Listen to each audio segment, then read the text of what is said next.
Iya, saya membaca Alkitab.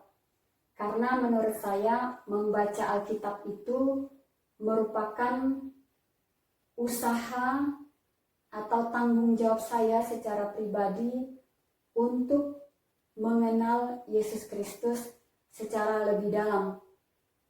Tentu saja dengan bantuan rahmat Tuhan untuk mengenal Yesus Kristus secara lebih dalam. Dan menurut saya mengikuti Yesus Kristus atau mengimani Yesus Kristus tidak hanya berhenti pada upacara pembaptisan atau upacara krisma. Perlulah saya berusaha secara pribadi untuk mengenal Yesus Kristus secara lebih dalam. Dan membaca kitab suci atau Alkitab merupakan jalan yang pasti untuk mengenal siapa Yesus Kristus. Video ini merupakan cara saya untuk membaca kitab suci. Sangat sederhana. Dan perlulah saya berikan informasi bahwa video ini sudah pernah dibagikan di dalam media seperti YouTube. Namun untuk keperluan sharing saya, bagaimana saya membaca kitab suci, video ini saya tampilkan pada kesempatan ini.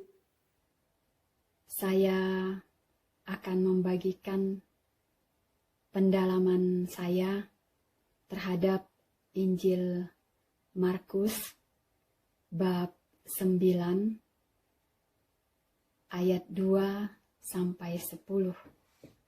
Di hadapan bacaan ini saya menggarisbawahi dua hal. Yang pertama, Yesus membawa Petrus, Yakobus, dan Yohanes. Kata kerja membawa ini hal yang pertama saya garis bawahi. Kemudian, dan bersama-sama dengan mereka, ia naik ke gunung yang tinggi. Kata bersama-sama dengan mereka, ia naik ke gunung yang tinggi, juga saya garis bawahi. Itu hal yang pertama. Yang kedua, di hadapan mereka, ia berubah rupa. Saya menemukan Tuhan sungguh mencintai umat manusia, dan dalam konteks bacaan ini, rasul-rasulnya.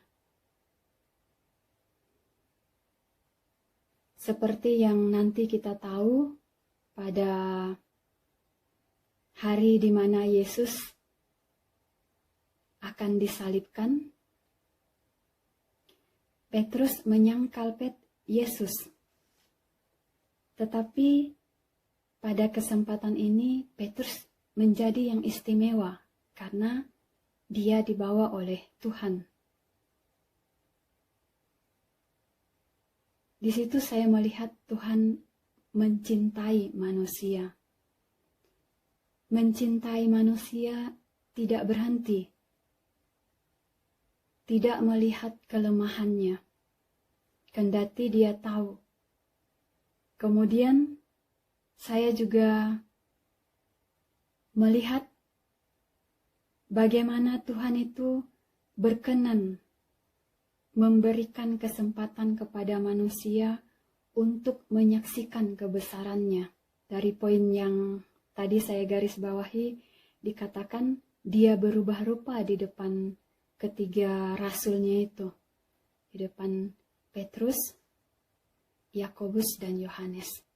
Yang pertama, bersyukur. Bersyukur untuk menjalani hidup ini dengan sukacita, dengan kegembiraan.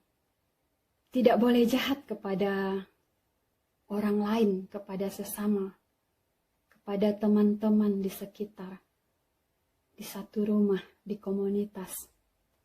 Karena setiap orang itu mempunyai kesempatan. Kemudian gunakanlah kesempatan yang diberikan oleh Tuhan dengan sebaik-baiknya, supaya tidak menginginkan kesempatan yang dimiliki oleh orang lain. Karena ketika mulai menginginkan, disitulah terjadi kesulitan di dalam hidup. Muncul iri hati, cemburu,